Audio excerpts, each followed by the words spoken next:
Well, thank you very much for joining us for this Lunch and Learn session on trauma-informed care. I'm moderating this on behalf of CSAC Calgary's Parasport Strategic Working Group, and this group works towards the following objectives: improve education and competencies for practitioners, develop a parasport development pathway, improve accessibility and equipment solutions, integrate para-athlete engagement and focus groups, as well as improve stakeholder relations and community involvement. It's really good to see that we have a full boardroom, and I don't know how many people are online, but I saw a lot of people jump on. So welcome everyone. And thank you, Brian, for announcing this Lunch and Learn session in the Paralympic Sport Professional Development Basecamp Group. Thanks very much. So it's my honor and pleasure to introduce our speaker and presenter, Susan Cockle. She's a registered psychologist and a member of the College of Alberta Psychologists, Psychologist Association of Alberta, Canadian Sports Psychology Association, and the Association for Applied Sports Psychology. She is a senior level high performance practitioner with Sports Scientists Canada. She's a service provider for the Canadian Centre for Mental Health and Sport. She's currently the mental health lead for Canadian Paralympic Committee, the Team Canada, through the cycles of Tokyo 2020, Beijing 2022, and Paris 2024 Paralympic Games. Susan is also a consultant to many national sport organizations, and she has prepared athletes and coaches for over 5 Olympic and 2 Paralympic Games and numerous World Championships. I've had the opportunity and pleasure to know Susan for over 10 years. Our paths have crossed many times, and we've worked together at the 2019 Canada Winter Games in Red Deer for Team Alberta, which was a pure joy. I think Susan will be happy to involve you in the session and answer questions that you may have. If you have those questions, please write them in the chat if you're online, or raise your hand when we get to the Q&A part of this session, whether it's in the room or online, and I'll keep an eye on the online portion as well. Please join me in welcoming Susan. Susan, it's all yours, and take it away. I'm glad that you want to do this for us. Thanks. Thank you so much, Frank. And it's great to see so many people. I can see half the room. So big shout out to the folks in the lunchroom, CSI Calgary, waving at you so I can get some engagement. Thank you for waving back. Much, much appreciated. And to all of you online, all 27 of you, and for those of you who might be listening later to the recording, it is my pleasure to be here today. And I really want to start off by giving a heartfelt land acknowledgement. I am here in Treaty 6 territory, traditional lands of our Indigenous peoples whose ancestors' footsteps have walked this land, and the peoples of our Cree, Dene, Anishinaabe, Saulteaux, Nakota Sioux, our Blackfoot, and an acknowledgement for our Métis homeland in this area too. And we are also home of one of the largest communities of Inuit south of the 60th parallel. So I want to ensure that this is a safe space for all of us here. We are all welcome in this space. We are going to be talking about trauma today and trauma-informed care. So please make sure that we practice self-care as we move through some of these components. And one of the ways to do that, if anything is coming up for you that is like, oh, I didn't realize that for me or for the people that I work with, just take a moment, just be present fully in your body, maybe even notice your feet. Take a breath. Look at yourself outside of the screen to remind yourself, I am here now, and I am existing in this space and in the beauty around me too. All right, so let's take a look at what we're going to be talking about today. I've had a bit of a journey through trauma-informed practice, trauma treatment, and trauma debriefs. I don't know if I'm okay with saying that started in the late 80s. Oh my gosh, I am dating myself. I was a baby when I graduated from university, and one of the things we do in psychology is we eat our young. It's one of the phrases that they say in counseling psychology. So what do? We send our youngest off into remote communities, and we say, and you can work with some of our most traumatized communities. So my first job at 21 with a bachelor's degree was working with sexually and physically abused children, preschool children. under the age of 5.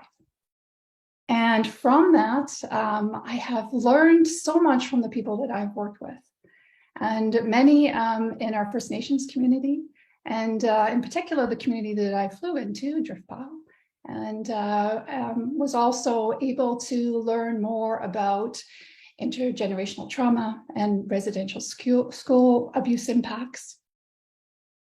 As I go through this list of some experiences that I have experienced through the clients that I worked with, I hold them up with a level of respect and also a level of care. I see their faces, I know their names, but of course I will keep everything confidential, and there'll be no identifying information shared today. Learning lots about trauma when someone is a sole survivor of a plane crash. What is that like? How does that show up? How does that show up in the body? How does that show up in the mind? We're going to learn a little bit about that today. Our research is so scarce on this, especially in sport, but we do have some learnings from the clinical field in particular as well. I've worked with folks who've experienced animal attacks, mass shooting at a concert in Las Vegas. Also consulted with an athletic department when there was a highway fatality of a number of their athletes. Also worked with folks who have been directly impacted by the effects of suicide. I consulted with folks associated with the team regarding the Humboldt bus accident 1 week post-crash. I've also worked with our sport organizations when one of our team members who was at Olympic qualifier found out that one of their family members had been murdered. And working with folks who have survived natural disasters, earthquakes, tornadoes, and house fires. And I just want to make sure we're admitting someone into our chat, into our room so that we include everyone. All right, I've got them in now. So that is my experience professionally around working with trauma. What does the research say, especially in sport and especially in Paralympic sport? It doesn't say too much. We really don't have much research at all. When we look at meta-analysis of our research, we only have 6 articles that have some weight behind them when it comes to mental health in Paralympians. And of that, folks don't want to look at trauma. So we're not quite there yet. One of the things that we're finding on the CPC side of things, when folks are proposing a research proposal, it's not particularly trauma informed. So that will be our challenge for the next part of what our experiences are going to look like. Let's make sure we get more research, and let's make sure our research is trauma informed so that we're not doing any damage to the participants of our research. What do we know? Well, we know that there's no differences in the research between mental health outcomes between para and non-para athletes. We know that para athletes are significantly more likely to have experienced discrimination and ongoing discrimination, which of course is a mental health risk factor. A significant portion of our para athletes have acquired disabilities directly resulting from trauma, which the IPC boldly states, but of course we know that to be true in terms of common sense. What are the risk factors in our para population? Well, we know that a para population is more likely to have experienced 2 or more adverse events, that's adverse psychological events, in the past year, and that's a significant amount. We also know that sports-related concussion, of course, increases risk factors around trauma, high self-stigma, inadequate social supports, and low psychological safety result in poor health outcomes for our para-athletes. Post-traumatic stress disorder is increased across our whole athlete population on the able-bodied side, as well as our Paralympic side. So in general, on average, 8% of women, 4% of men in the general population experience post-traumatic stress disorder, meet the criteria for that. In our athlete population, 13 and a bit percent of all athletes meet the diagnostic criteria for post-traumatic stress disorder. So that in and of itself makes it imperative that we are trauma-informed. What is trauma-informed care? Well, we've gone from looking at individual impacts of trauma, like we did through the 80s, the 90s, the early aughts, and now we're looking more at how can our systems be more trauma-informed. So trauma-informed care is creating a framework of thinking and interventions across our organization that are directed by a profound understanding of neurological, biological, psychological, and social effects that trauma has on the individual. And I would add on the contagion of others around, recognizing that persons' constant interdependent needs for safety, connection, and ways to manage emotions and impulses continue over time when they have experienced a trauma. So that speaks about the importance of being trauma-informed. And now we have some principles regarding trauma-informed care. This comes from CTRI, or the Crisis and Trauma Resource Institute, which is a Canadian organization. Their tagline is, we envision a future where everyone is trauma-informed. So it's like, yes, let's do this, bring it on. So here's the framework that they promote, our 5 principles. What are we doing today? We're promoting awareness, and it starts there. So promoting awareness, exploring trauma, what are the impacts? How does it show up? How does it continue to show up? And making sure we're dialoguing about that, putting it on the table and making it present. Shifting attitudes so that we can approach people who have experienced a traumatic event with a sense of neutrality, with a sense of encouragement, and with a sense of empathic curiosity, as opposed to bringing on biases on board around that, around folks being damaged or perpetually traumatized. We need to foster safety, focusing on psychological safety and physical safety. And of course, the work that we're doing in the cultural space also speaks about the importance of psychological safety and emotional safety in high-performance sport. Providing choice. This is about empowerment. This is about making sure that we're collaborating with folks so that they know that they have a voice at the table. Making sure that opportunities are present, that there's a choice around opportunities, and that they're also meaningful. And then this is a strengths-based approach. How do we highlight strengths, emphasizing resilience, connection, understanding, and I would add hope. Now, the US, the CDC, and the National Center for Trauma-Informed Care have put out 6 guiding principles regarding trauma-informed approach. And I thought it was worth just looking at that so that we can see which ones are similar and very much the same, and then what have they added to the table as well. So psychological and emotional safety comes first, creating a physical setting that is safe and an emotional setting where interpersonal interactions promote further senses of safety. And of course, that whole idea of accessibility in our Paralympic space is absolutely critical. And it's not just accessibility of our immediate spaces, but all of our surrounding spaces, so that we're not creating those barriers, because that in and of itself will also reinforce a traumatic response if someone is more prone to that. So it speaks to the importance of making sure that the physical safety of our setting is paramount.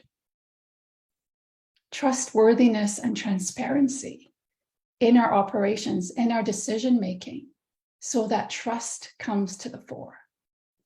The trust that this will continue to happen over time, that it's not a checkbox going, okay, we'll be trustworthy and transparent in this, say, this athlete agreement, but then as things go on, we're not going to hear folks' response or voice to that.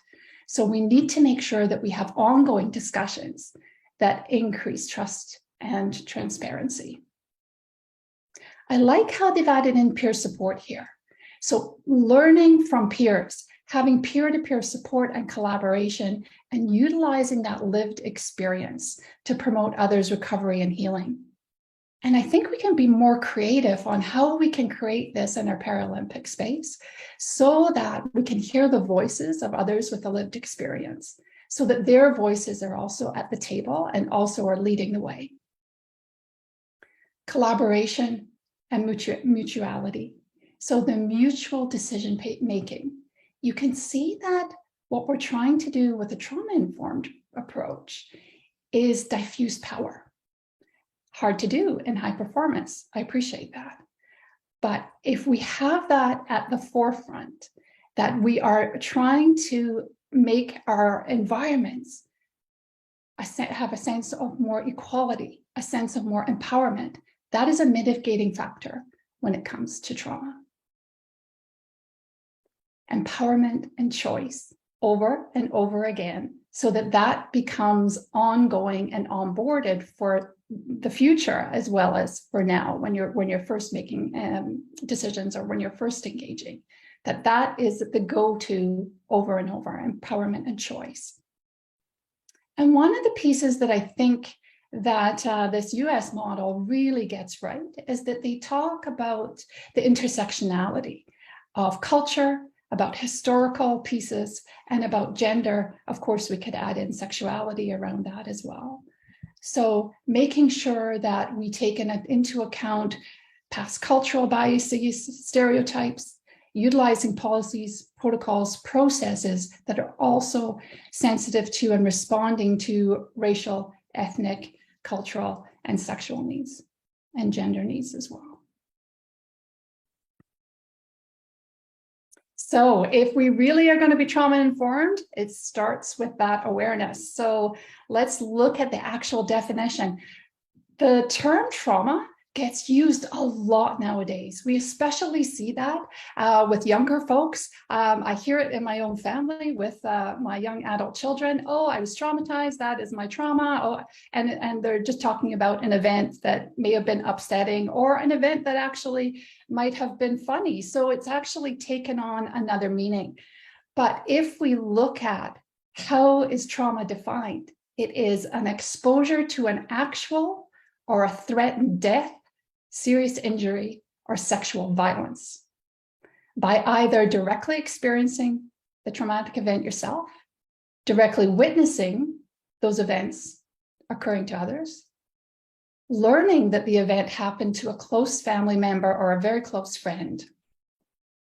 And then for many of us in this space, a repeated or extreme exposure to aversive details of traumatic events, that secondary trauma, is in the definition of how trauma is defined according to the Diagnostic and Statistical Manual. We're now in our 5th edition.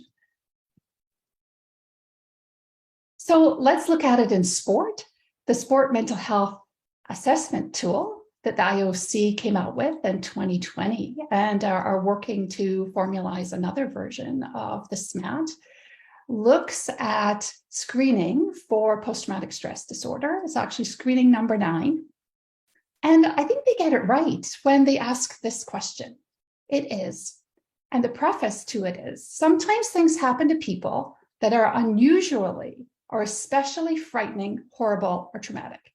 For example, and then they give a bit of a drop-down menu: a serious accident, a fire, sexual assault or abuse, an earthquake, flood, war, seeing someone being killed or seriously injured, or having a loved one die through homicide or suicide. Have you ever experienced this kind of event? And then, yes, it asks further questions that actually meet the criteria or they're screening for the criteria for post-traumatic stress disorder. And then, of course, no, you would just skip over it. So we're starting to have a way to screen for trauma in our sports system across the country. But of course, there's still discussions on how best to implement the SMAT across the country and what platforms would be the best way to look at that. But we're getting closer and closer to being more uniform on that. So we have 3 primary categories of trauma. We have acute trauma. That's that single incident, a sudden exposure to an unexpected event. And interestingly, for those of us who have experienced single incident trauma, and I'm talking that meets the criteria, so death, abuse, a frightening event, 70% do not develop PTSD. Now, I did a workshop recently just on mental health, And I asked the group, one group in Calgary, one group in Edmonton, what percentage do you think, higher or lower than 70? And invariably, all people felt that it would be upwards of 70% of people that did develop PTSD, and many even said 100% of people. So 70% of people don't develop PTSD after a traumatic event. One of the complicating factors to that is complex trauma. If we have had repeated exposure to aversive experiences, especially in childhood, then we're more likely to have a diagnosis of post-traumatic stress disorder. So repeated risk factors, repeated exposure, and a higher ACEs score, we call it, so adverse childhood experiences. And those could be things like divorce, a drug or alcohol addicted parent. Those are considered adverse childhood experiences, and those of course would increase our likelihood of having a diagnosis. And I think we would be remiss if we didn't highlight intergenerational trauma. So trauma effects can be now transmitted through generations, or it always has been, but now we're realizing that more and more. And not just through generations of individuals, but also through communities. It's an emerging field of study. It was first studied by some Canadians, actually, on Holocaust survivors. There's also been some research on the Ukrainian Holodomor. And of course, as we know, Canadian residential school survivors, we're getting more research on the impacts of that trauma. And there has been some research on racism and the impact intergenerationally on racism in the US. They're thinking that transmission of trauma is experienced through learned behavior, also attachment relationships, broken attachments, insecure attachments, and epigenetic changes. And this part is quite fascinating, and we don't know exactly what that's going to look like over time, but more and more work is being done on looking at how the body reads the DNA sequence and how things may be transported epigenetically over time. So I would like to think that this is my personal mission, is to have folks who have experienced a trauma not develop PTSD. We want that number to not just be at 70%, but to be at higher. So, why not set the bar high that we in our sports system want to ensure that we can give the best possible treatment so that our folks who have experienced either a type 1 acute or a type 2 complex trauma don't develop PTSD. We also have a 6-month window after a traumatic event to ensure that we provide good treatment and to make sure that that diagnosis doesn't stick. All right, so how does trauma show up? It shows up the brain, the body, cognitively, emotionally. So we have increased limbic system function. So the emotional center of the brain starts to get overactivated when there is threat. And so what's the amygdala trying to do? It's just trying to warn the system of impending danger. And the emotional center of the brain can get a little bit stuck on that activation. It's a high stress response, and it's looking out for future danger. So for those who've experienced trauma, we're not surprised when those emotional memories are laid down in the brain and the person is reactive around subsequent events so that they're protecting themselves. That piece of information, I think, is critical when we look at how are we going to respond to someone who has had traumatic events happen to them. We want to remind ourselves that we are going to see more emotional reaction. That would be typical. That would be expected. That would be normal, given the abnormal or the unusualness of the circumstance.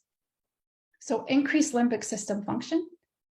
The other thing that happens is the prefrontal cortex, so the working memory starts to go offline. The executive function starts to go, wait a minute here, I'm busy protecting myself. I'm not really thinking too clearly. It's really hard for me to put thoughts and feelings into words. So when we ask the question, how are you feeling? We often get a response. Perhaps not the best. question to ask to folks who have been traumatized. A broader question would be, how are you doing? Or what are you noticing? What are you noticing becomes a very valuable therapeutic question because it allows people to plug in and to pay attention to their cognitive function, but also their body too. What am I noticing emotionally? What am I noticing physiologically versus how are you feeling? The right hemisphere starts to dominate, so nonverbal functioning becomes more to the fore, and memories are encoded in sound, touch, smell, sight, and taste. These become our trigger points. So if memory is encoded by things like sound, touch, smell, and smell is apparently the most predominant encoder of trauma. Makes sense? If you've experienced a house fire and you start to smell forest fire, you will now go on high alert without even being consciously aware of it. So being aware in our environments are what are some of our potential trigger points around our senses, and how can we mitigate that would be a good question.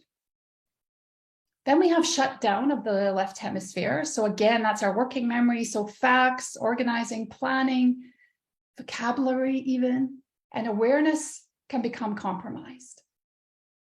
So if we think about it in terms of high performance sport, if we have folks in a high performance environment at a juncture where there's high stress, high pressure, think of a final of a Paralympic Games, final of an Olympic Games, a crossover game if you're a team athlete or an individual athlete where all eyes are on you, and you have had some prior traumatic experiences, the body thinks it's under threat, and then all of a sudden the playbook goes offline. It's like, what am I doing again? What's happening? So simple, clear cueing, utilizing senses is going to be more effective than just saying to someone, you know what to do, remember, because they actually may not be able to remember it in that moment. You hear your athletes saying, oh, I flipped out, I lost my mind, I went blank, went numb. All of those can also, with high activation, be a response to a prior traumatic experience. So you'll recognize what is being said as heightened sympathetic nervous system and parasympathetic nervous system response. So fight, flight, freeze. We're now adding flop and friend into those. So when we have parasympathetic nervous system or hypoarousal, we get more of a shutdown. We get dissociation, which is a psychological term as opposed to disassociation. So dissociation, where actually you get a fragmentation in memory. I had an athlete say to me last week, Susan, I think I'm dissociating because I kind of don't feel like myself, and I have an altered sense of reality, and I'm looking at myself and it doesn't feel like I'm really real. And I said, oh, well, dissociation means you actually don't have memory of what's happening. You've actually got a blank there. It's amnestic. You've got amnesia for a certain amount of time or information. But what actually is happening sounds like a bit of depersonalization, and that can happen as well. This athlete has not experienced trauma, but they are a high-performance athlete that experiences acute stress and pressure, and that is one of the experiences that they have. You can think of the parasympathetic nervous system hypoarousal as the brake in the brain and the body. All of a sudden, the system is being told, shut down now, brake. And you'll get that balking or I can't go forward, I can't do this. And so important to recognize that so that we can make adjustments around that so the brain and the body is able to actually function and perform. Flop is considered a total body collapse, so lack of emotion, complete shutdown. It's kind of like, hello, are you there? What's going on? And then the tend and befriend, research shows that it's more likely to show up in females where attachment and caregiving behaviors show up post-trauma is a way to create safety. If I befriend you, you will be less likely to threaten me, and you will be more likely to protect me. And it's linked to oxytocin, the attachment chemical, and estrogen as well. So all of these things can show up once the traumatic event is long past. If there hasn't been treatment, then these components can show up once triggered in the future. So some of these expected physiological reactions, and there's kind of a long list, some of the interesting ones, or the more obvious ones when we're looking at this level of arousal, would be the dilation of the pupils. And the reason that the body is doing that is to get more information in. The brain is trying to get as much information in as possible. And so that could be overwhelming, especially in a high performance environment where there's a lot of noise and a lot of information to take in if the pupils are continuing to dilate. Hyperacusis, so noise sensitivity, can also happen with folks who have been traumatized. And then that photophobia, that light sensitivity. So if you think about a competition, high-level competition, cameras, lights, noise, crowd, it certainly can be more triggering just from a traumatic perspective. Then what we see too is that exaggerated startle reflex or startle response. That was one of the first things that we saw in the research regarding Vietnam vets, which is where the research on trauma first came from. And that's exaggerated or extended startle response or reflex can happen over time. So that would be one of the things to look for if one of your athletes was showing exaggerated startle. Then you might question if there was a trauma background.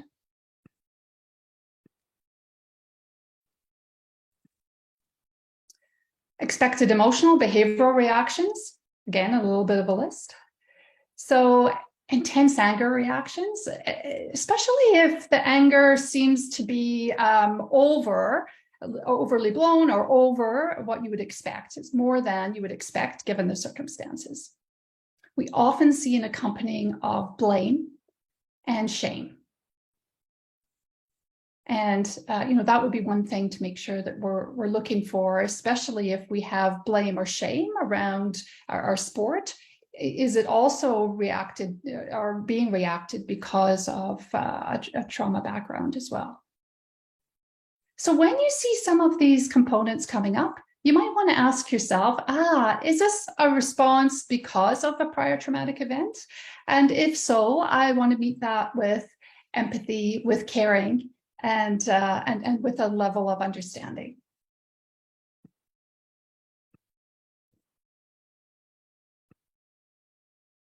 Expected cognitive reactions. Often we'll see that worry or rumination, negative thinking that gets stuck, and intrusive thoughts or images, and difficulty with decision making. This is where it gets a little bit tricky because we've said empowerment is a really important part of trauma-informed care. But sometimes if we are giving carte blanche decision making or choice, it's too overwhelming. So sometimes it's better to say, is this or this better? 2 choices or 3 choices versus saying what would work best for you, and it's too open-ended. So untreated trauma, these things can show up. Image flashbacks. So when someone has an image flashback or a reminder of a traumatic event, there's often a visual a physiological re-experiencing as if the trauma is happening in the present. Body flashbacks, so the body reacts as if it's happening now. Intrusive thoughts, so those are the thoughts of, I could be severely harmed or I could die. And the fear around that can become insurmountable. Nightmares or sleep disturbance. So if we have that, we might want to be looking a little bit more closely at that. There can be an avoidance of talking or thinking about trauma. I don't want to talk about that. Don't go there. I'm not going to ask you about that, or I'm not going to bring that up. I'm not going to respond to you if you ask me. And then be mindful of anniversary date triggers, because we know that the time of year, the smells in the air, the leaves or lack of leaves on the trees, the training or competition schedule, all of those things can be reminders of the traumatic event. And then we have, as I mentioned before, not just the sights, smells, and sounds, but sometimes the movement triggers can make people then relive the traumatic event. I noticed that with one of the preschoolers that I worked with, this was a preschooler who had survived a plane crash. And when she was going down the slide at the park, she would have a traumatic response. And what we figured out was that that sensation of falling down the slide was reminiscent to her brain and her body of the sensation of falling. And so we had to do a bunch of interventions around that so that the body then was able to feel safe and grounded in time and space, and so that it wasn't reacting as if the traumatic event was happening again. So what do we want to do to optimize recovery? Well, we want to do all of these things, and connection is absolutely key. Connection to loved ones, connection to teammates, connection to you is absolutely key. It's the #1 preventative factor when it comes to trauma. They did research on folks who survived 9/11, and they found that the folks who went home immediately after leaving the Twin Towers were the ones who did not develop post-traumatic stress disorder. That sense of home, that sense of safety, that sense of connection. That's what we want to be able to create in our sport environments. Being able to be connected to the body is also the other preventative factor. So coming into the body, all of those good things that we teach anyway, especially your mental performance consultants, moving into the body, doing your breathing exercises, doing your grounding exercises, all of those lovely self-regulation techniques and tools that our mental performance consultants do are trauma and life enhancing and trauma mitigating. So the more we can get folks to do that, the better. And what do we start to see when the effects of trauma are shifting, are moving from the body? Interestingly, we often see the body tingling. We get that tingling sensation, even when we're doing emotional psychological work. We get the flush response in the face. It's a good sign. It's that, the body is coming back to process what's happened and move through it. Tearing up and crying. Folks will often say, oh, I'm sorry, I'm crying. But we see that as a really, really good sign. The body is coming back to doing what it's supposed to do and release all of that stress and tension. And that it helps to release the brake that the body is putting itself under. There's a fabulous book by Lenore Terr, Too Scared to Cry. And it was one of the seminal pieces of work around trauma. And she realized that when children in particular are traumatized, they don't cry. So when we see people cry, that's a really, really good sign. That release of tension in the jaw, because the jaw is braced to prevent further hurt or further damage. So that release of tension in the jaw, the release of tension in the shoulders and the hands, so that you're no longer going into fight. And all of these other things, full belly breathing, smiling and laughing. Think of what people don't do when they're traumatized. They don't smile, they don't laugh, they don't dance, they don't sing. So all of those things we actually want to do in terms of trauma recovery.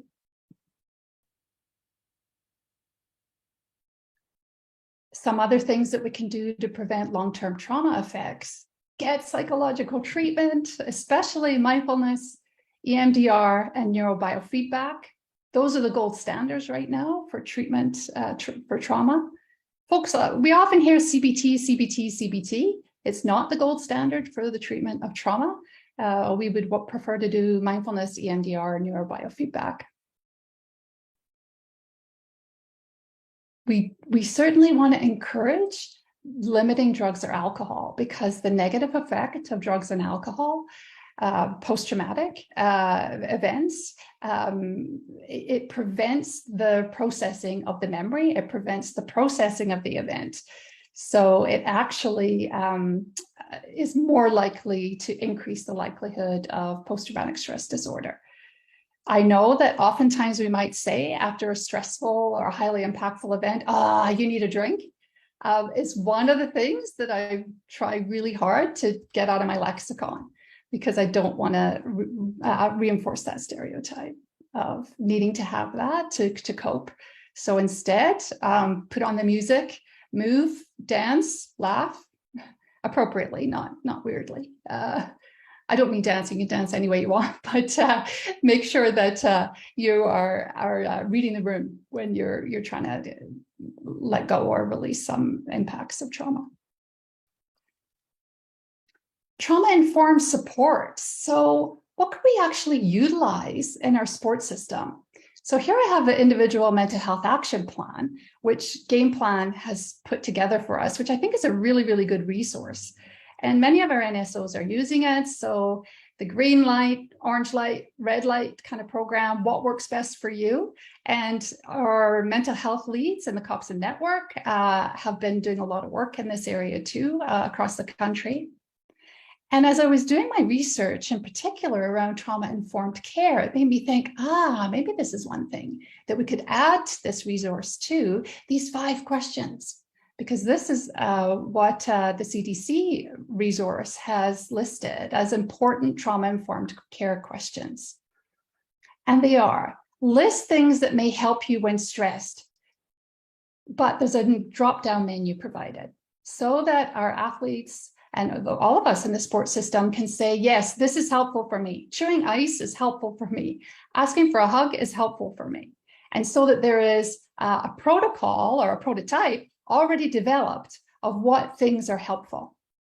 Who is helpful to you when you're upset? This is not who is your emergency connect. This is who is most helpful to you. I would add who's most helpful to you in our organization when you're upset. What are some things that are more difficult for you? And then there's a list of potential triggers. And they have taken into account trauma-informed triggers. So they're talking about things like light, sounds, and other forms of stimulation that might be difficult. Do you have a preference for the gender of staff assigned to respond in a crisis? Very important question. If someone has a trauma that has been inflicted by another gender, that may be triggering for them, or by a gender that may be triggering for them. Is there anything that would assist you in feeling safe here in our organization? I think if we continue to ask that question, we are following along our guidelines of psychological safety and trauma-informed care. The CDC says adopting a trauma-informed approach is not accomplished through any single particular technique or checklist. It requires constant attention, caring, awareness, sensitivity, and possibly a cultural change at an organizational level. And so using a trauma-informed approach, what I'd love to challenge us all to do is to think, what is one thing, if there was one thing you would do to incorporate into your program or the work that you do right now, what would it be? So I would love for you to think on that question. Frank, if I might pull you back in. I was a lot of talking, I know. Thank you for your attention on all of that. But I'd like us to think about maybe creating a little bit of a list of some ideas using a trauma-informed approach. What is one thing you would incorporate into your work or program right now? And then I can give us the cheat sheet of trauma-informed care principles to see what you might add in starting now. Okay, Susan, I think you asked me a question about what would be one thing that I could incorporate in my work or in my programs. Something that I have over time, and you're probably aware that I tend to engage in the work that I do and be there, be present. deliver my work and then disengage, and then engage again, and then disengage, and then disengage in different ways to kind of center myself or ground myself. I think that is one way that I keep checking. Awesome, beautiful. I'm just looking at the chat as well, Frank, and if you can engage the room just a little bit, what is one thing that you can do differently, that you can do to be showing that trauma-informed care, that trauma-informed principles in your work? Is there anyone in the room here that would want to give an example of this? Brian, thank you. For me, when I work with a lot of athletes who grew up with disabilities, so part of their trauma is simply just not having the accessibility in school, or always being segregated, or not having physical barriers in school or growing up. So I think on the gym floor, it's important for us to care about the physical space and making it accessible for all different kinds of disabilities, just so they don't potentially get triggered, and also they just feel welcome and cared for in the space. Were you able to hear that okay, Susan? I think that's a beautiful example. It's beautiful, Brian, and thank you for that. And it speaks to that one component, doesn't it, about the physical safety. But we almost can take that for granted. And I think I so appreciate you highlighting that, and then noticing, advocating, making sure that it becomes top of mind as we create spaces and safe spaces moving forward. I know I had to do some advocating around that. I was embarrassingly in a non-accessible building, and mental health lead for the Paralympic Committee, and I'm in a non-accessible building. That did not allow me to sleep at night. So obviously during COVID, I was not in my building. But in order to go back to my building, I had to sign a new lease. Luckily, that time was up for me to sign a new lease because I paid all my rent during COVID. That's another story. But I said, I cannot come back unless you make the building accessible. And because it was coming back after COVID, they had lost a bunch of tenants.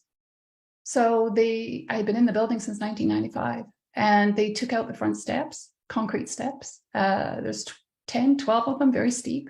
And they put in a lift, and they made into my office accessible. So, that should just be a given. It's not the law in Alberta, and it should be. And how can we continue to look for that? And I don't think it's enough, because I still look at how are people even getting into my building when there's lots of snow there? I don't think our snow is cleared appropriately. Can the lift even be utilized if all of those other things aren't in place? And that's just getting into a building, never mind being in a building. So thank you for that, Brian. I think it's paramount. And Susan, I see Perry, Aaron, and Gina contributing to the chat with their own examples. Perry talks about using the question, what would help you to feel safe? Aaron talks about bringing more empathy into our work, or into her work, and Gina talks about how can we be more considerate, and how can we be more helpful from a program perspective. That's great. And I also see Sarah Black saying, I love the question in advance of who is most helpful to you when you're upset. And Elaine saying, what are you noticing right now versus how are you feeling? Sarah's liking that as well. So's Georgia. And yeah, Perry, what would help you feel safe? Susan, a nice shout out to Brian, has contributed to some incredible work on the gym floor in this space. Nice. There's some champion, and there's a champion presenter. Susan, you've been, I think, able so well to bring this information to us, to have a good understanding, I think, for most of us, and how we can relate to a lot of this information in our practices, how we can be more aware, how we can maybe improve our own diligence in this kind of trauma-informed space. And I really thank you for sharing all this information to us in this session. Are there any last questions before we wrap here for Susan after she's presented and asked for some of us input. Does anyone have a question for Susan at the end of this hour? I do, if I can jump in real quick, Frank, it's Erin here. Hi, Erin. I'm really interested in systems theory as of late, and as we're in these high performance environments, working with different groups of people, managing mental health action plans, and it's trickling down to our PSOs, and we're now being advocates on all fronts for trauma-informed care. So I guess my question is to you is, you know, on the high performance side, how can we in our MPC work go, you know, that next step with this mental health action planning, but still stay within our scope of practice so that, you know, if we can't do it all, for example, we have those additional supports in place, you know, bringing people like you, Frank, our COPS and network colleagues, et cetera, in, but also the people that are in our coaching roles, our staff roles, from the trauma front. Any, you know, advice or recommendations or advocacy we can do as MPCs that you have seen that has been maybe really successful? Yeah, I love that. Thanks, Erin. And what I have seen is some of our NPCs have done the individual mental health action plan. I have seen, and Claire, a big shout out to Claire who's in the room, because Claire has done a lot of the Game Plan Mental Health 101 with NSOs, and as part of that has also done the individual mental health action plan. What I've seen when our NPCs have done the action plan within the NSOs, then there has been this increase in awareness. And I had one of our para-athletes come to see me for the first time 2 weeks ago. And I said, how come now? And he said, my MPC did this green light, red light, yellow light thing, Susan. I'm like, And he said, I realized I was made way more yellow orange than I thought. I actually thought my yellow orange was was be in the green. That made me realize I needed to reach out for more help. So I love that synergy. So that came from the work that the MPC did within the NSO. And then the NPC also said, you know, doing your work psychologically is outside my scope. So here is the number for Game Plan for mental health at mygameplan.ca. And make sure you get yourself a practitioner so that you can continue to still work with me on the performance side, and you can have a practitioner who's working on the mental health side. So for you as an MPC, and as we all will be soon to be CMPCs, certified mental performance consultants, I would encourage you to do the mental health individual action plan. That's not outside of scope, and to do that with all staff, as well as our athletes as well. That's what I want to be doing with the NSOs that I'm working with, is so that we all have it, myself included. Hope that answered the question. That's fantastic. Thank you, Erin. Thank you, Susan. We may have time for one more question before we wrap up. I'm looking around the room. Anyone in the room or anyone online asking a question? Annie. Oh, sorry. Just email me if you want to be part of this. Okay. For the last thing. Yeah. So Annie has put out a request that if you would want to be informed about the future Lunch and Learn sessions in the Parasport world that we're organizing here, then please email Annie directly. It's a.goncin, Goncin @cesarcalgary.ca. Susan, it's my pleasure to have you had in this section today. Thank you very much for doing this with us. We'll chat later. Thank you again. Have a great rest of the day, and please join me in thanking Susan for her.